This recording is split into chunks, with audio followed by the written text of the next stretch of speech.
Actually, no one knows. No one even knows what a computer made entirely of tape would look like. But word has it, they were very elegant, exquisite, alien-looking turn-of-the-century hardware. Buckle up. 10 years ago, I did a little freelancing, I guess you could say. I was a special consultant for an exhibition at the Humpty Dumpty Dum Center in Vredefort, Oranje. It raised the same questions, and we had lengthy discussions with Paul Ockerman, who was head curator at the time. This was before the twins Keith and Guy Juice joined the team, trying to... Wait, did he just say Humpty Dumpty Dum Center? He did it. He said Humpty Dumpty Dum Center, like it's the most... What the hell is a Humpty Dumpty Dum Center? And who the hell are Keith and Guy Juice?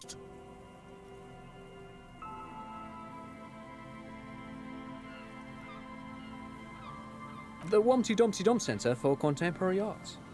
The exhibition itself drew on Lagerman's notion of memory, and so there were some parallels. That's why the head curator, Paul Ockerman, chose to...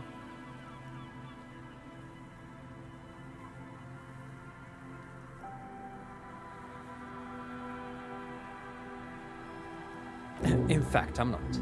The Humpty Dumpty Dum Center is a place you can visit if you're ever in Vredefort and are ever in the market for an exhibition space / contemporary art research center. But perhaps I should return to the tape computers. As I was saying, the device itself was very elegant, fragile even. One could write directly on the tape using a special chemical solution. The machine would then analyze the handwriting, perform operations, and project output onto white... Made of black film and folding tape structures.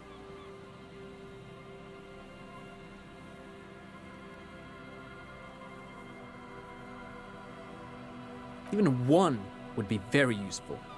Though I understand the socio-economic causes of the revolution, it pains me to imagine the revolutionaries setting fire to the precious device. But so they did. The Feld playback experiment vanished into the fires of '07. Yes, the official name of the prototype. Some sources report it as the Feld playback experience. But those are incorrect. Who knows? Maybe it was an accident, or maybe they didn't want the technology to end up in the wrong hands. Either way, they're all gone now. All 3 versions of the prototype. Nothing but debris and ashes remain inside that building.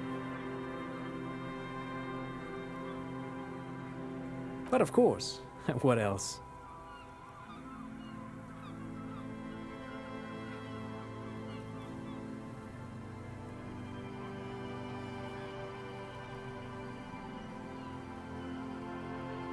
Well, that certainly depends. You know, the popular image of the coalition is of a monolithic political military entity. But in reality, it's comprised of many interconnected yet semi-autonomous. For instance, the offices of Inchcom are responsible for military affairs. These offices are located in the Bank of the World building, just a few kilometers from here.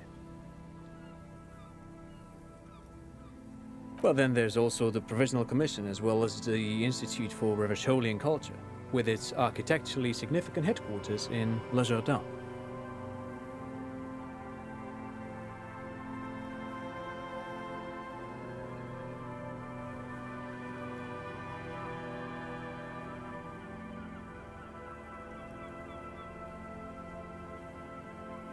Inchcom is responsible for all aspects of the military occupation of Revachol. During the revolution, they coordinated the efforts of the Occidental and Gradian invasion, but these days their function is primarily logistical. Oh, the Institute is a marvelous organization, my favorite part of the coalition by far. Their mandate is twofold: to export notable works of Revacholian culture throughout the moral intern, while also importing the most important cultural products of the wider world to citizens of Revachol. There's an exhibition on Vespertine Proto-Expressionism that I can't wait to take Mikhail to. We're working our way through the major artistic movements of the last century. Of course there is. The coalition's economic affairs are handled by the Bank of the World, Revachol Mission. They operate in concert with the Institute of Price Stabilité in Serre-la-Clé. Ah, that's simple. You're looking for the Comité de Responsabilité de Revachol. It's a sort of clearinghouse for coalition affairs in Revachol. Yes, this is just the sort of reason. If you will, picture the coalition as a kind of wheel. The hub of this wheel is the Comité de Responsabilité, and out from that hub radiate a great many spokes, which connect to Inchicom, the Institute for Revacholian Culture, the Provisional Commission, and so on.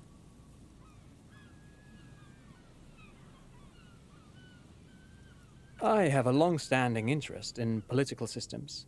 You see, it's my personal theory that political systems are a lot like personalities. In other words, how a state organizes itself is in some way the public expression of its innermost character. The man smiles at you for a long moment. Of course, officer, we've only recently met. It would require a more thorough conversation than we have time for to answer a question like that. It's fascinating to think about, though, isn't it?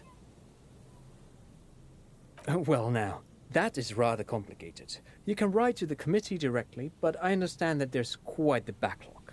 A month or more, according to friends of mine who just so happen to know about this sort of thing. Of course, if you could somehow contact Coalition Warship Archer, you could reach the committee directly. But, well, that obviously presents any number of logistical and technical challenges.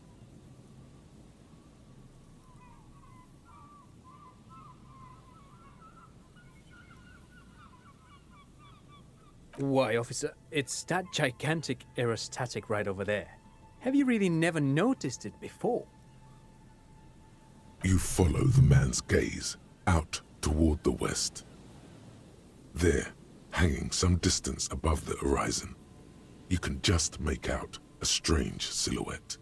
It looks to your eye like some kind of long metallic fish suspended beneath a number of... Not just any fish.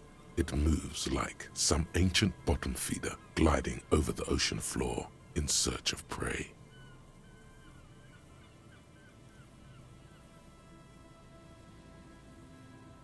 That is certainly how the Coalition intends for it to be seen. You know, I once read a very interesting paper from Messina on this. Apparently, its presence stimulates the exact same part of the neural cortex that more primitive cultures associate with divine judgment. Isn't that fascinating?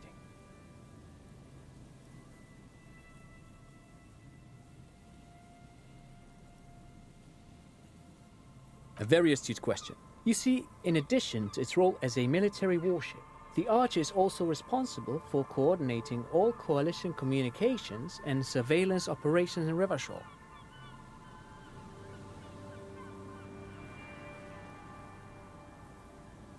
Not just watching, it's listening as well. I don't know the particulars, of course, but I would expect a warship like the Archer to possess the most advanced surveillance equipment available outside of Seoul. Well, I suppose you could rent a private aerostatic and attempt to rendezvous with Archer directly, but I must caution against it. Warships like the Archer are usually authorized to fire on unidentified aerostatics on site. That might be the trickiest question of all. From a technical standpoint, it shouldn't be all that difficult. You simply require a radio transmitter capable of broadcasting on coalition. The problem is that those sorts of radio transmitters are tightly controlled by the coalition. Even the RCM doesn't typically have access to them outside of special jobs. He's correct. It makes coordinating operations with the coalition exceedingly difficult. All that said, someone with a powerful radio and a certain level of technical skill might be able to circuit bend their way onto the coalition frequency. It's only too bad the old Feld engineers are no longer available. This sort of thing would have been right in their Ah, good. Now we are circuit bending into radio towers. Just what this side task was missing. In any event, it's a fascinating technical challenge. I'll be very interested to see how you tackle it.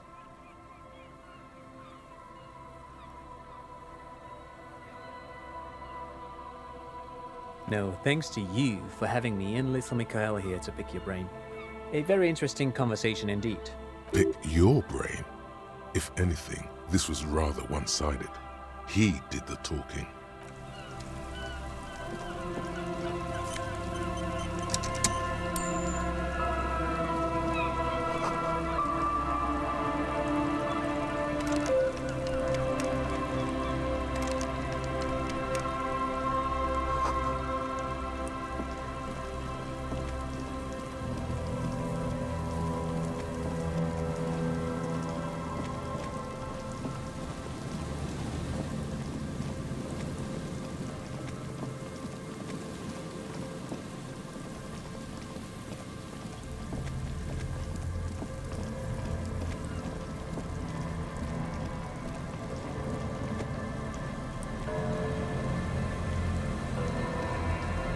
There's some tear, an empty cigarette package, and a crumpled kebab. 2 empty bottles of Tallulah vodka and a can of black potent porter. No, there's more in there.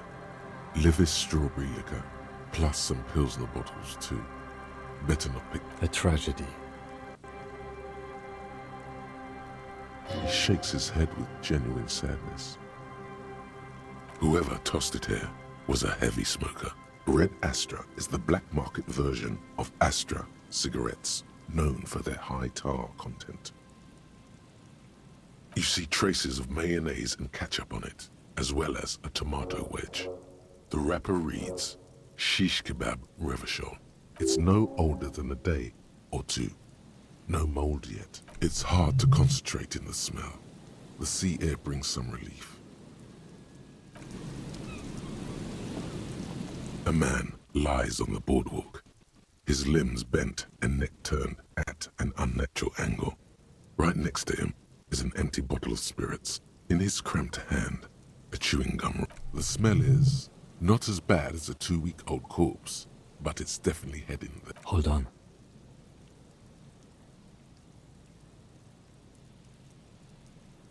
Lividity is faintly pronounced. Whoever this is has been dead for 2 days. No longer. We need to investigate.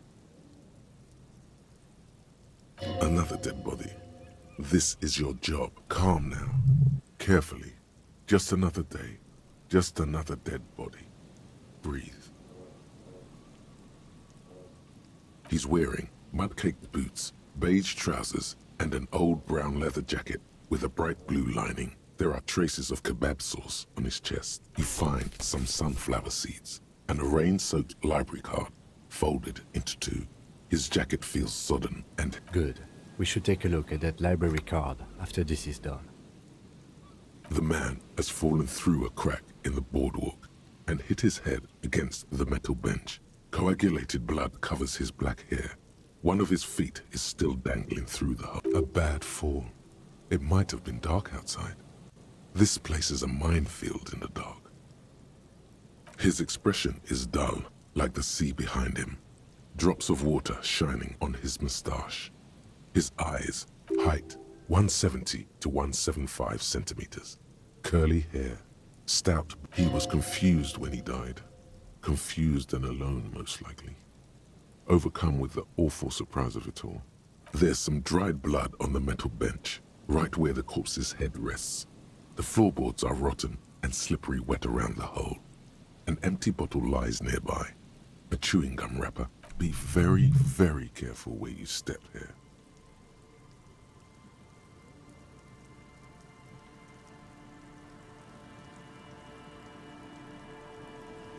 A dried chunk of blood covers the hair at the back of his head. An open wound. This is what killed him. I don't see any other major wounds, do you?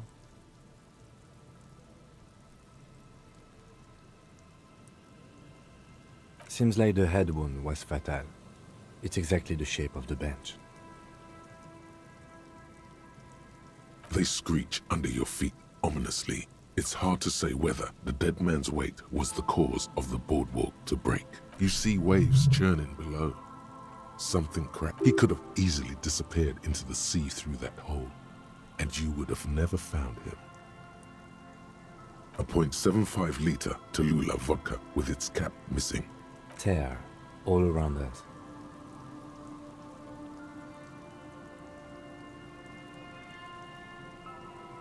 I'd prefer if you didn't collect them this time. It's not proper. Rybowski spearmint chewing gum. Green leaves on the cover. The man's mouth is half agape from the terror of the fall. The blackness of death. Stench. You think you see white chewing gum too. Confirmed. Nearly the whole pack is there. Solidified on his lower rear teeth. He ate the whole pack, right? It's to cover the smell of alcohol before going home. Though I've seen it before. Almost the same scenario. Even the chewing gum. It's always the same. The entire boardwalk creaks in the wind as you take a step. Looks like one of the locals. He'd have to know this spot to come here. You don't Just walk over here. But that's just a lazy assumption. What do you think?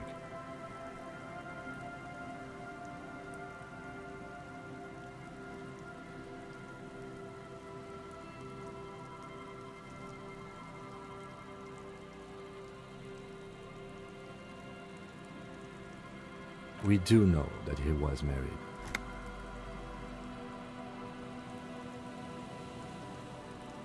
But you're right, let's not run ahead. For now, all we know is that he's an unidentified middle-aged man found dead on the Martinez boardwalk. Death by misadventure. He slipped and fell through the boardwalk. A truly unfortunate accident. If it wouldn't have been for that bench, he'd be alive.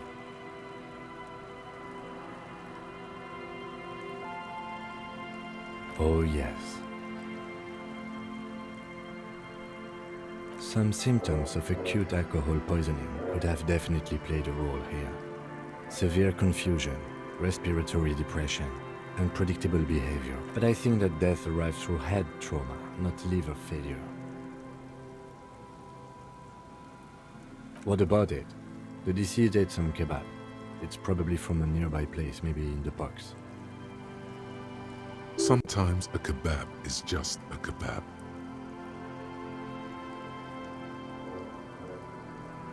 They'll seal this place off after the news reaches the coalition officials.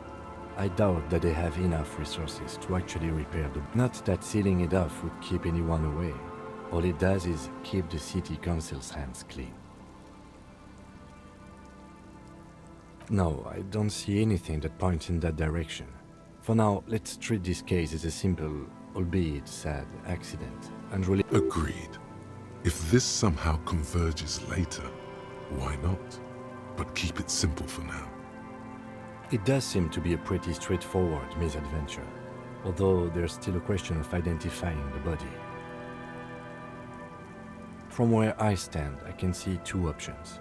We either take the case and follow the leads to identify the body on our own, or we report back to the station and leave this for our colleagues to handle. A field autopsy isn't necessary if the cause of death doesn't appear to be criminal, and this looks like a simple... I'd say we should just write down head trauma in the autopsy report and leave it at that. It would save us at least 2 hours of unnecessary work.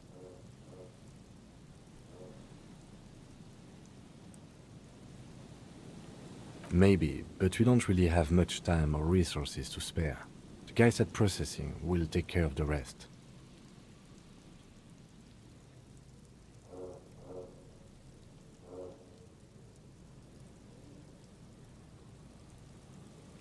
Alright, we should first examine the library card you found. Then we can call the station from my kinema. Let them know we are taking the case.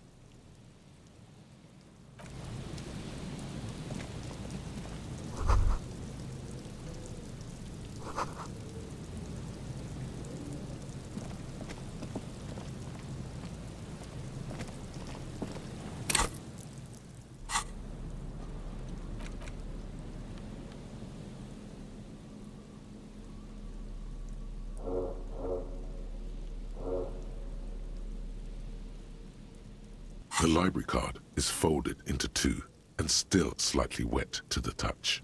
The front side reads, Central Jamrock Public Library Card, issued to Billy is a unisex name. Could be the deceased, or his family member. Whoever owns this card is an avid reader. You find a list of books written in blue pencil. Radio thriller. Stand a little less between me and the sun. The last one in the list is The Glinton Curve by M. Theobald. A library stamp indicates that the book has been returned. Most of these titles seem to be in the sci-fi genre. Some thrillers too. If lost, please return the card to the library. Dial 005 02 55211 or visit us. Good. We should give them a call from my kinema. See if we can learn anything about Billy Méjean.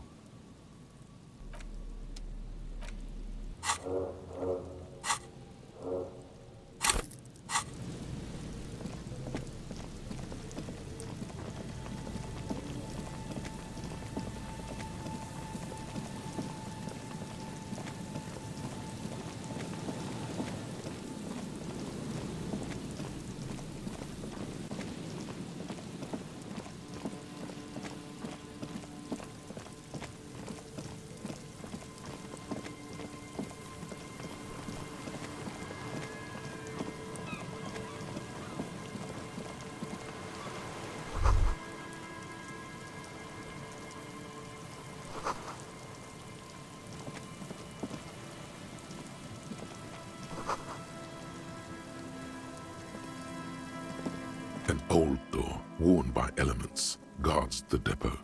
The wind has blown a sand dune in front of it. The door hasn't been opened in a long while. You see a handle. It's military, a service depot of some sort. The washerwoman mentioned a depot up the coast. She said it was for moving ammo and cargo across the bay. This might be it.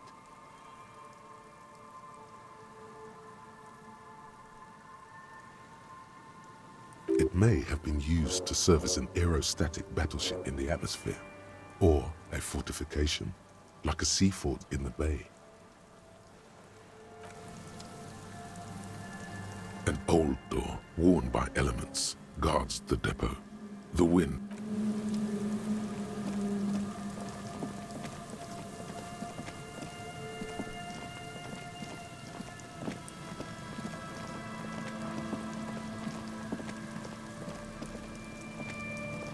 A familiar apparatus lies among the reeds.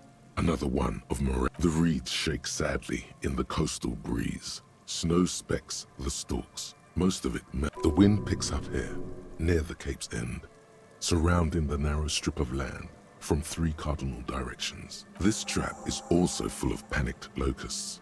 No sign. Another empty trap.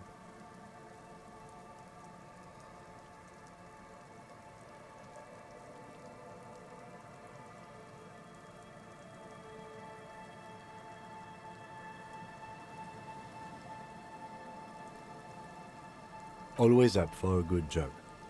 Otherwise, would I still be on this case with you?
That's one brutal motor carriage.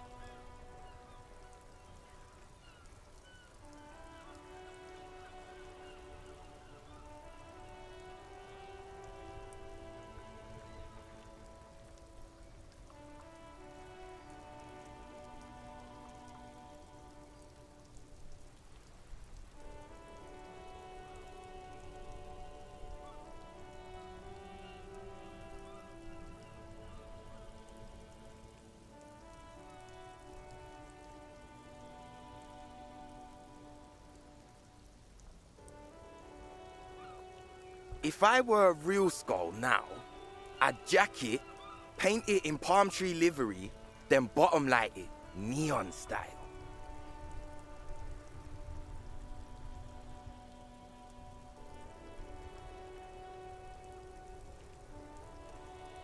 A snazzy shit-ripped skullmobile like this would make a fine trophy. We could, like, hang fucking shrunken heads from the side mirrors.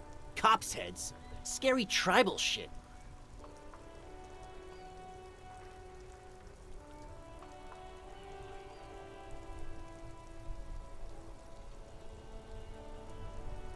Yeah, tribal shit.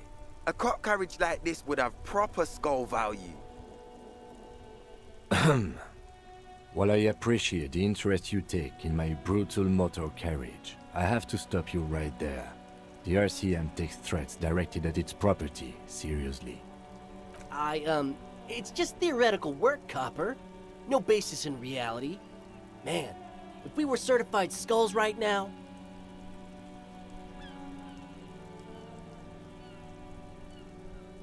I can tell you who we're not, cop. We're not snitches. Or Which is not to say that the skulls are bitches and... On the contrary. the part of this presentation you want to take home with you, cop man, is... Okay then, let's indulge in some intellectual exchange. These young men seem eager to share their beliefs. You don't know? What kind of cop are you? It's not a question. Don't get into it.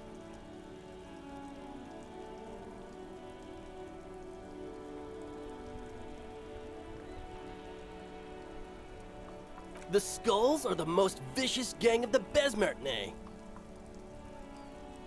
Besmatine, or the Besmati, the Immortals, are The nastiest bunch of psychos ever. Jacking carriages and getting into... Possessing an infinite amount of fuck-all swagger, infamous for their non-verbal modus operandi.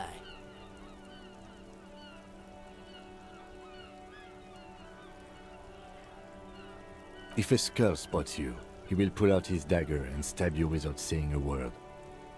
The lieutenant's voice is as calm as usual, a testament to the violence and death he's witnessed through the sight of his firearm. They usually occupy the burnt-out quarter in Jamrock, or you can find them loitering around the brightly painted bottom-lighted vehicles. I can't wait to become a skull. Bottom lights are wretched aggressive.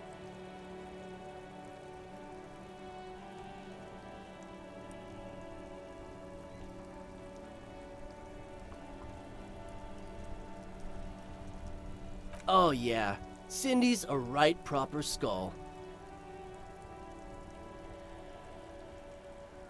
Yeah, a true artist of the future. Just like Arno van Eyck. By the way, if you see Cindy, give her our regards. For all their nihilistic posturing, these young men are not lacking in youth. The lieutenant on your left is unusually lenient toward them.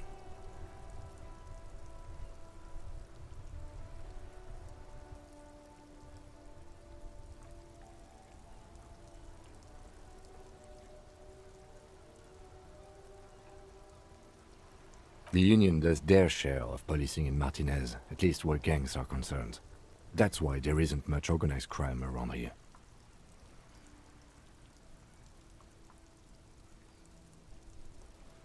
Apart from the unions themselves of... Don't you worry about that. We're... Yeah, we are.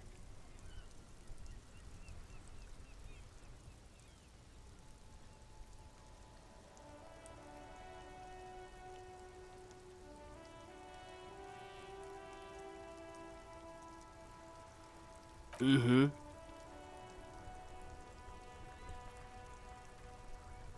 What about them?